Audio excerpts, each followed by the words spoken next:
I've been reorganizing or cleaning up or whatever you want to call it here in my sewing room, and that has involved trying to straighten up a bunch of fabric scraps.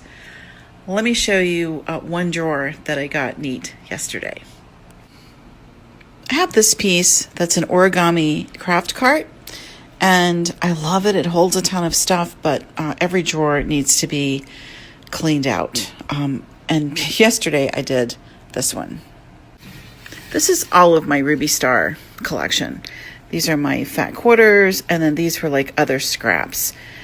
And I cut from comic book board 4.5-inch squares and wrapped all of these fat quarters, and then these are the little pieces, and I wrapped them on different strips. This is my yardage.